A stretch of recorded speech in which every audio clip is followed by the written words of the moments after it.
Hello les amis, j'espère que vous allez bien. Nouvelle vidéo Planète Rock et cette fois-ci, on va s'intéresser à un des plus grands groupes de rock les plus populaires au monde, le groupe Queen. Alors, c'est parti.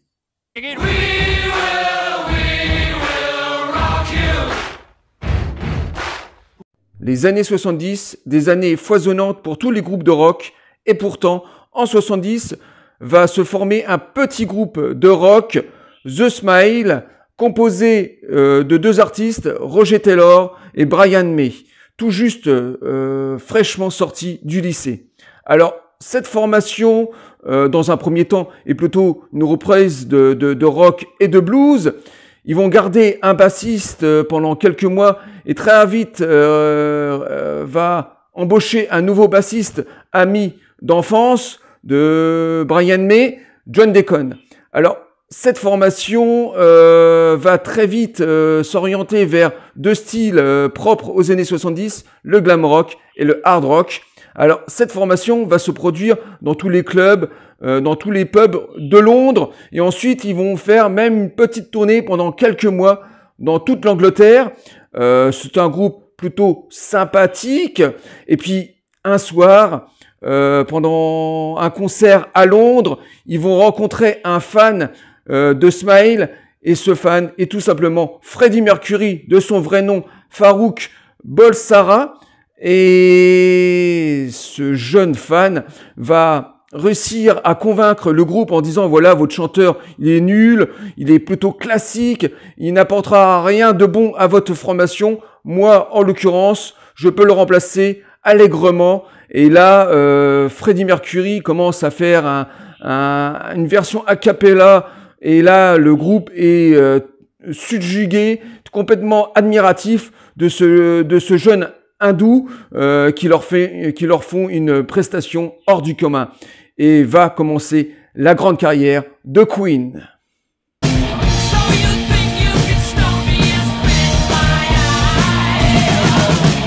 « 1973, une année de renouvellement pour la formation.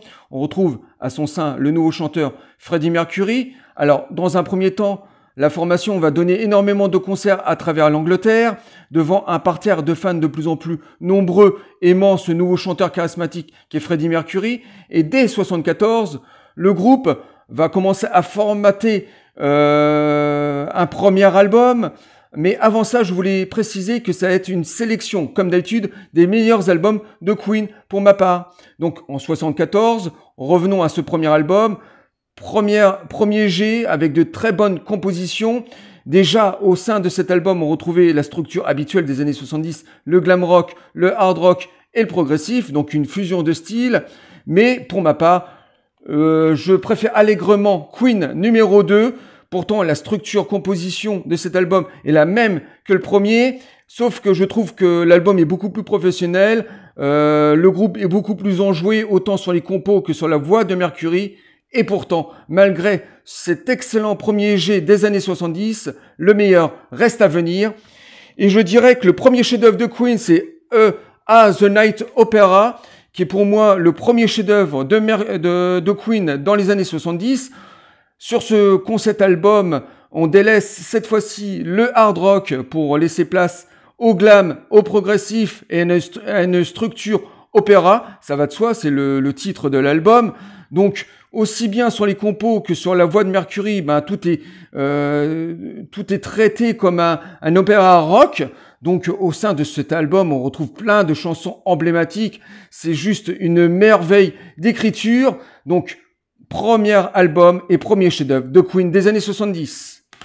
Je poursuis avec Night of the World, donc deuxième chef-d'œuvre qui va conclure les années 70 avec cette pochette mémorable, peut-être une des plus belles pochettes de l'histoire du rock. Et au sein de cet album, cette fois-ci, on délaisse le hard rock, le glam, pour se retrouver devant un album purement progressif, beaucoup de piano-voix. Mercury prend à bras le corps cet album au niveau de l'écriture, et que dire, que des chansons emblématiques.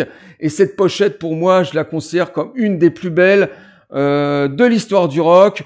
Quand vous le possédez dans sa version originale, c'est juste magnifique. Donc, On est en 77 et on termine les années 70 par un pur chef-d'œuvre. Et puis je vais finir par ce coffret. Alors ce coffret est sorti bien plus tard dans les années 2000. Alors ce sont que des showcases, ce sont que des shows radio qui partent de 73 jusqu'en 79 et puis un dernier CD de bonus dans les années 80, mais c'est pas celui qui nous intéresse, c'est plutôt les 3 premiers des années 70 et on parcourt tous les albums des années 70 de Queen dans des versions extrêmement rares. C'est un magnifique coffret et en plus de ça, ce coffret possède 2 CD d'interviews du groupe dans les années 70. Donc une petite merveille, malheureusement épuisée en série limitée. Mais voilà, ce coffret parcourt tous les showcases et shows radio des années 70, du premier album au dernier des années 70.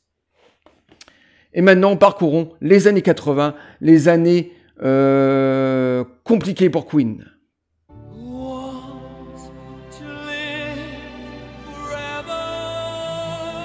Les années 80, des années de brouille et de mini-séparation pour la formation, pour des carrières multiples. Malgré ça, la famille Queen arrivera toujours à se reformer pour le meilleur et pour le pire. Et on commence les années 80 par cet album, Flash Gordon, un film de science-fiction tourné dans les années 70, plutôt kitschissime pour toute une génération. Mais tous les quarantenaires redécouvre ce film avec merveille à chaque fois. Et sa BO est à l'image de son film, un opéra rock progressif, dominé par des claviers et des guitares saturées. Et au niveau de sa composition, on retrouve Freddie Mercury et Brian May au paroxysme de leur écriture. J'adore cette BO, je vous conseille vivement de la découvrir. On poursuit avec Hot Space. Alors là, on est plus au milieu des années 80, on est plus dans la funk, on est plus dans la variété, plutôt années 80, dans la new wave. Et c'est un album teinté de couleurs, avec des compositions assez culottées. Alors je sais que cet album est assez détesté par les fans de Queen, c'est un des albums les moins appréciés. Et moi, à chaque fois que je réécoute cet album, ben je l'apprécie de plus en plus et je mets en avant son audace. Hot Space, un album à redécouvrir. Premier chef-d'œuvre de Queen dans les années 80 avec cet album, And King of the Magic.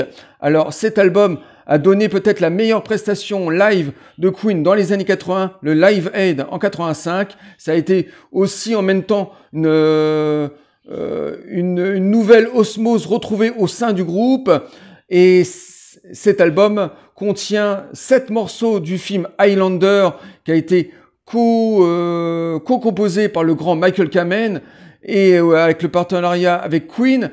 Et ces 7 chansons qui parcourent Highlander, c'est juste des bijoux d'écriture. On est dans le romantisme, on est dans la fureur du rock des années 70 avec des guitares saturées et le reste de l'album n'est pas à retirer. Par exemple, on commence l'album par le morceau One Vision, qui est une pure écriture années 80 MTV, parce que cet album a été en quelque sorte précurseur des clips vidéo des années 80. En tout cas, Queen était précurseur, et cet album est un pur chef-d'œuvre d'écriture des années 80, et c'est un patchwork de plusieurs styles regroupés. Le premier chef-d'œuvre de Queen des années 80. Je poursuis avec The Miracle, un album sorti en 89. Alors c'est un album teinté d'émotion et de mélancolie parce que Freddie Mercury venait d'apprendre qu'il était atteint du sida, donc il n'était pas au beau fixe. Et cet album est une fusion de styles. On retrouve de la variété, de la new wave, même si on retrouve un style assez rock années 80 de Queen avec des guitares saturées. Alors il y a des chansons très enjouées, d'autres beaucoup plus romantiques, beaucoup plus mélancoliques. En tout cas, The Miracle, un des derniers grands albums de Queen. Et puis on finit par le tout dernier album avec Freddie Mercury. Alors là c'est pareil, on est dans le même état d'esprit que l'avant-dernier, on est dans la mélancolie, on approche du décès de Freddie Mercury. il était très malade. On ressent la fragilité dans sa voix. Malgré ça, les compositions sont extrêmement carrées. Donc, c'est une fusion de styles. On retrouve un peu de la new wave. On retrouve une domination des claviers, des guitares et cette grande mélancolie. Et ce dernier album est un pur bijou d'écriture. Un album que j'ai eu beaucoup de mal à apprécier dans un premier temps et à chaque fois une redécouverte.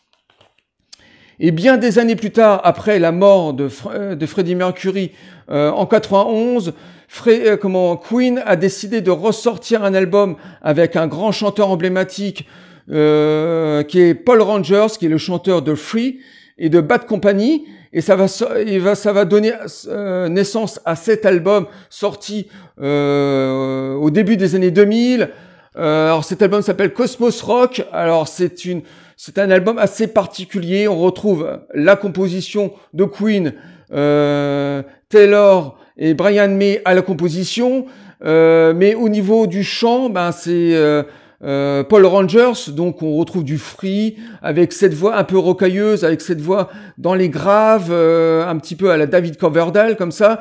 Alors pour beaucoup, cet album est un album de trop, un album qui se marie pas du tout avec la musique de Queen. Et pourtant, moi, c'est un album que j'adore par ses compositions assez florales, assez dépouillées. Et bien sûr, tous les fans de Queen vont dire oui, voilà, passer après Freddie Mercury, c'est pas possible, c'est un blasphème. C'est un album qui a pas du tout marché à sa sortie. Et pourtant, c'est un album que moi, j'aime particulièrement redécouvrir à chaque fois. Le dernier album de Queen. Et pour finir cette vidéo, on va finir par une sélection de live en DVD et en CD. Et c'est parti pour la dernière partie.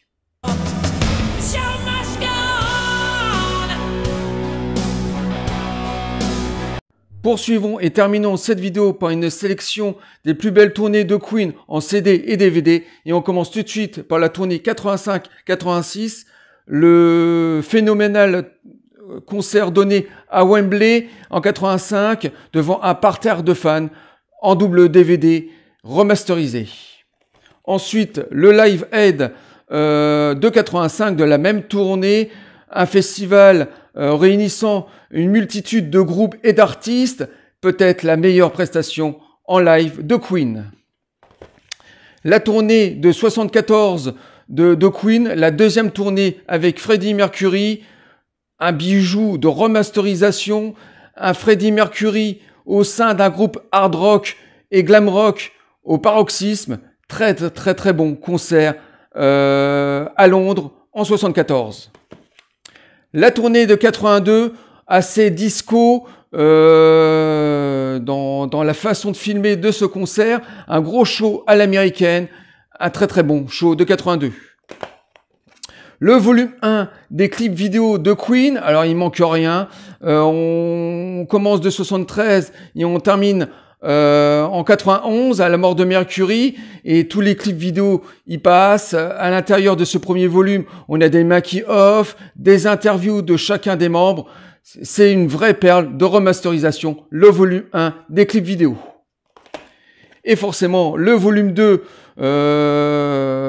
un petit peu raccourci parce qu'en fait il y avait énormément de clips vidéo dans le premier volume. Là t'en as beaucoup moins, mais par contre il y a beaucoup plus de bonus, beaucoup plus d'intervenants qui parlent sur le groupe, des images d'archives et de making-of de chacun des clips.